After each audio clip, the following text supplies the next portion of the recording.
Hi everyone. So കെമിസ്ട്രിയുടെ model exam ഒക്കെ എങ്ങനെ കഴിഞ്ഞിരിക്കുകയാണ് മക്കളെ? നമുക്കറിയാം കമ്പാരിറ്റീവ്ലി നല്ല ടഫ് ആയിട്ടുള്ള ഒരു സബ്ജക്റ്റ് ആയിരുന്നു കെമിസ്ട്രി.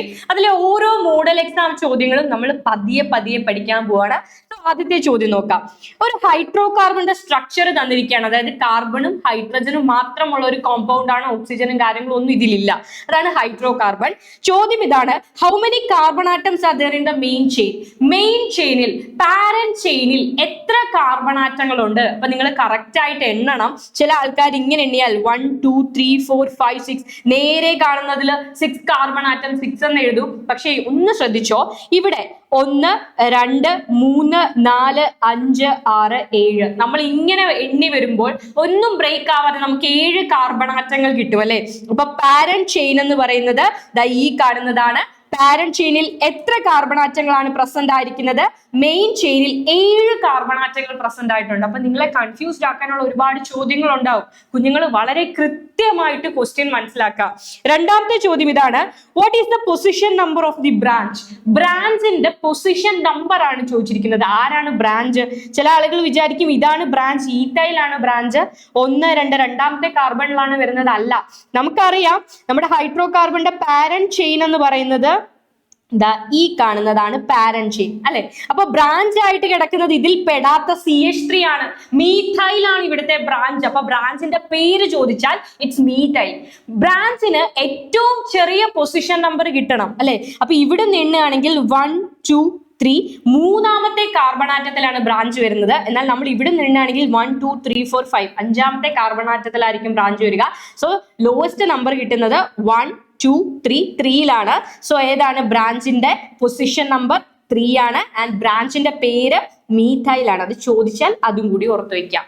അടുത്ത ക്വസ്റ്റ്യൻ ഇതാണ്, രണ്ടാമത്തെ ചോദ്യം ഇതാണ്, X and Y are two organic compounds with different functional groups and their molecular formula is C5H10O. C5H10O molecular formula ആയിട്ടുള്ള രണ്ട് കോമ്പൗണ്ടുകളാണ് എക്സും വൈയും. അതായത് നിങ്ങൾ എക്സ് എടുത്താലും വൈ എടുത്താലും അതിൽ 5 കാർബൺ ആറ്റങ്ങളും 10 ഹൈഡ്രജൻ ആറ്റങ്ങളും ഒരു ഓക്സിജൻ ആറ്റവും ആയിരിക്കും പ്രസന്റ് ആയിരിക്കുക.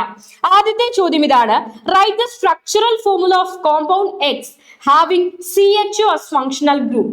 ആദ്യത്തെ കോമ്പൗണ്ട് എക്സ് എന്ന് പറയുന്ന കോമ്പൗണ്ട്, അതിന്റെ മോളിക്കുലാർ ഫോർമുല നമുക്ക് എഴുതാം. It is C5H10O. ഇതാണ് മക്കളെ, 5 കാർബൺ 10 ഹൈഡ്രജൻ ഒരു ഓക്സിജൻ.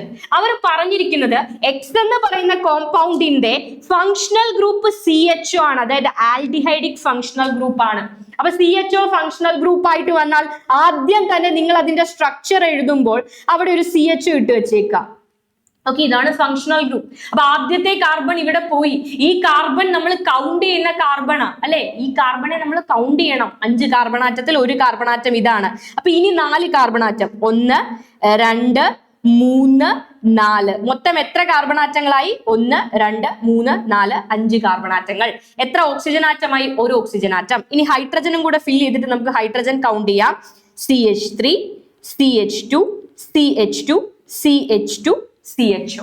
ക്ലിയർ അല്ലേ? അപ്പൊ എത്ര ഹൈഡ്രജൻ ആറ്റങ്ങളായി?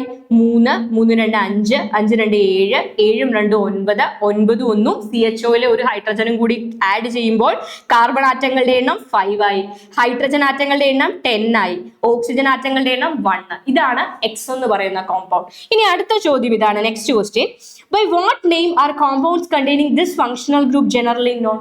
ഈ ഫങ്ഷണൽ ഗ്രൂപ്പ് ഉള്ള കോമ്പൗണ്ടുകളെ നമ്മൾ എന്താ വിളിക്കുന്നത്? ആൽഡിഹൈഡുകൾ എന്നാണ്. CHO ഫങ്ഷണൽ ഗ്രൂപ്പ് വരുന്ന കോമ്പൗണ്ടുകൾ ആരാണ്? Aldehydes. They are called aldehydes. ഇവരെ ആൽഡിഹൈഡുകളാണ്. റെഡി?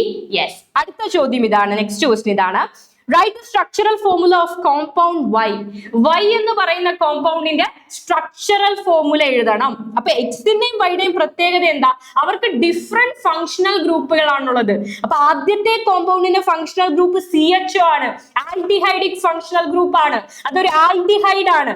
അപ്പൊ ഇതേ മോളിക്കുലാർ ഫോർമുല വരുന്ന വൈ എന്ന് പറയുന്ന കോമ്പൗണ്ടിൽ ഒരിക്കലും ഫങ്ഷണൽ ഗ്രൂപ്പ് CHO ആവരുത്.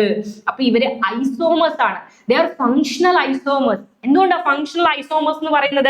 രണ്ടുപേർക്കും സെയിം മോളിക്കുലാർ ഫോർമുലയാണ്, ഡിഫറെന്റ് ഫങ്ഷണൽ ഗ്രൂപ്പ്സ് ആണ്. ഫങ്ഷണൽ ഗ്രൂപ്പുകൾ ഡിഫറെന്റും മോളിക്കുലാർ ഫോർമുല സെയിമുമായാൽ അവരെ നമ്മൾ വിളിക്കുന്ന പേരാണ് ഫങ്ഷണൽ ഐസോമേഴ്സ്. അപ്പൊ ആൽഡിഹൈഡ് ആണെങ്കിൽ ആൽഡിഹൈഡിന്റെ ഫങ്ഷണൽ ഐസോമർ ആരായിരിക്കും എന്നറിയാമോ? കീറ്റോൺ ആയിരിക്കും. ആൽക്കഹോൾ ആണെങ്കിൽ ആരാന്നറിയാമോ? ഈത്തർ ആയിരിക്കും. ആസിഡ് ആണെങ്കിൽ എസ്റ്റർ ആയിരിക്കും. അങ്ങനെ ഓർത്ത് വെച്ചാൽ മതി. ആൽഡിഹൈഡ് ആണെങ്കിൽ ഉറപ്പായിട്ടും അതിന്റെ ഫങ്ഷണൽ ഐസോമർ ഒരു കീറ്റോൺ ആയിരിക്കും. നമുക്ക് പഠിക്കാനുള്ളതിൽ കീറ്റോൺ ആയിരിക്കും. അപ്പൊ കീറ്റോൺ എന്ന് പറയുമ്പോൾ ആരാ വരുന്ന കുഞ്ഞുങ്ങളെ?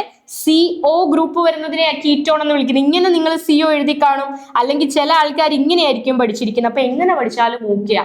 ഓക്കെ, അപ്പൊ ഒരു കാർബൺ ആറ്റം ഇവിടെ പോയി. ഇനി ഞാൻ എഴുതാം 1 2 3 4 5 കാർബൺ ആറ്റങ്ങൾ. ബാക്കിയുള്ളത് ഫില്ല് ചെയ്യാം. CH3 CH2 CH2 CH3. Okay അല്ലേ? ക്ലിയർ അല്ലേ? ഇതൊരു കീറ്റോൺ ആണ്. ചില ആളുകൾ വിചാരിക്കും ഇത് ഈഥർ അല്ലേ. ഈഥർ ആണെങ്കിൽ ഇവിടെ ഓക്സിജൻ മാത്രമേ വരത്തുള്ളൂ കേട്ടോ. ഓക്സിജൻ ആണെങ്കിലാണ് ഇത് ഈഥർ. ഇത് CO. ഒന്നുകിൽ CO ഇങ്ങനെ കണ്ടിരിക്കും, അല്ലെങ്കിൽ CO ഇങ്ങനെ കണ്ടിരിക്കും. എങ്ങനെ പറഞ്ഞാലും ഓക്കെയാണ്, കീറ്റോൺ ആണ്. അപ്പൊ നമുക്ക് കാർബണും ഹൈഡ്രജനും ഓക്സിജനും ഒന്ന് എണ്ണി നോക്കിയാലോ? എത്ര കാർബൺ, എത്ര ഹൈഡ്രജൻ, എത്ര ഓക്സിജൻ എണ്ണാം? യെസ് മക്കൾ നോക്കുക. 1 2 3 4 5 കാർബൺ. സോ C5 ആണ്. COയിൽ ഒറ്റ ഓക്സിജനേ ഉള്ളൂ. സോ ഓക്സിജൻ ആറ്റങ്ങളുടെ എണ്ണം 1 ആണ്. ഇനി ഹൈഡ്രജൻ 3 3 2 5 5 2 7 7 3 10 ഹൈഡ്രജൻ ആറ്റങ്ങൾ. So they have same molecular formula അല്ലെ? ഈ ആൽഡിഹൈഡിനും കീറ്റോണിനും ഒരേ തന്മാത്രാവാക്യമാണ്, ഒരേ മോളിക്കുലാർ ഫോർമുലയാണ്. എന്തിനാണ് വ്യത്യാസം? ഫങ്ഷണൽ ഗ്രൂപ്പിലാണ് വ്യത്യാസം. ഒരാളുടെ ഫങ്ഷണൽ ഗ്രൂപ്പ് CHO, ഒരാളുടെ ഫങ്ഷണൽ ഗ്രൂപ്പ്, ഒരാൾ ആൽഡിഹൈഡ് ആണ്, ഒരാൾ കീറ്റോൺ ആണ്. അപ്പൊ ഫങ്ഷണൽ ഐസോമേഴ്സിനെ ഐഡന്റിഫൈഡ് ഇങ്ങനെ ഓർത്താൽ മതി. ആൽഡിഹൈഡ് ആണെങ്കിൽ ഫങ്ഷണൽ ഐസോമർ കീറ്റോൺ ആയിരിക്കും. ആൽക്കഹോൾ ആണെങ്കിൽ ഈഥർ ആയിരിക്കും. ആസിഡ് ആണെങ്കിൽ, കാർബോക്സിലിക് ആസിഡ് ആണെങ്കിൽ എസ്റ്റർ ആയിരിക്കും ഫങ്ഷണൽ ഐസോമർ ആയിട്ട് വരിക. ആ ഒരു കാര്യം ഓർത്തു വെച്ചാൽ ഐസോമറിനെ ഈസി ആയിട്ട് ഐഡന്റിഫൈ ചെയ്യാം. സോ രണ്ടാമത്തെ കോമ്പൗണ്ടിന്റെ സ്ട്രക്ചർ ഇതാണ്. കോമ്പൗണ്ട് X, ഇതാണ് കോമ്പൗണ്ട് Y. റെഡി? യെസ്. അടുത്ത ചോദ്യം നോക്കാം. Right the structural formula of the position isomer of compound Y. രണ്ടാമത്തെ കോമ്പൗണ്ടിന്റെ പൊസിഷൻ ഐസോമർ എഴുതണം. അപ്പൊ എന്താ പൊസിഷൻ ഐസോമർ എന്ന് കുഞ്ഞുങ്ങൾ അറിയണം. ആദ്യം നമ്മൾ ഫങ്ഷണൽ ഐസോമറിനെ കണ്ടു. ഫങ്ഷണൽ ഗ്രൂപ്പിലാണ് വ്യത്യാസം വരുന്നത്. These are functional isomers. This aldehyde and this ketones are functional isomers. അങ്ങനെയാണെങ്കിൽ അടുത്ത ചോദ്യം, രണ്ടാമത്തെ ഈ കീറ്റോണിന്റെ പൊസിഷൻ ഐസോമർ എഴുതണം. എഴുതിയാലോ? നമുക്ക് ഇതിന്റെ പൊസിഷൻ ഐസോമർ എഴുതാം. Okay, ready? യെസ്. അപ്പൊ ആദ്യത്തത് ഞാൻ ഒന്ന് റബ്ബ് ചെയ്തോട്ടെ. യെസ്, ഇതാണ് നമ്മളുടെ കീറ്റോൺ. ഇതിന്റെ പൊസിഷൻ ഐസോമർ നമ്മൾ എഴുതാൻ പോവാ. ഒന്നുമില്ല, പൊസിഷൻ ഐസോമർ എന്ന് പറഞ്ഞാൽ രണ്ട് കോമ്പൗണ്ടുകൾക്കും ഒരേ മോളിക്കുലാർ ഫോർമുല ആയിരിക്കും.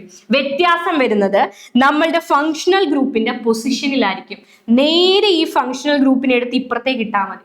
ഈ ഫങ്ഷണൽ ഗ്രൂപ്പിനെ എടുത്ത് ഇപ്പുറത്തേക്ക് ഇടുക, അതിന്റെ പൊസിഷൻ മാറ്റുക. അപ്പൊ നമുക്ക് എഴുതാം CH3 CH2 കഴിഞ്ഞിട്ട് ആരെ എഴുതുന്നു? നമ്മൾ COനെ എഴുതുന്നു. Then CH2 CH3. ഇതാണ് എന്ത്? ഈ കോമ്പൗണ്ടിന്റെ പൊസിഷൻ ഐസോമർ. എന്തിലാണ് വ്യത്യാസം വന്നത്? ഫങ്ഷണൽ ഗ്രൂപ്പിന്റെ പൊസിഷനിലാണ് വ്യത്യാസം വന്നത്. അങ്ങനത്തെ ഐസോമറുകളാണ് പൊസിഷൻ ഐസോമർ.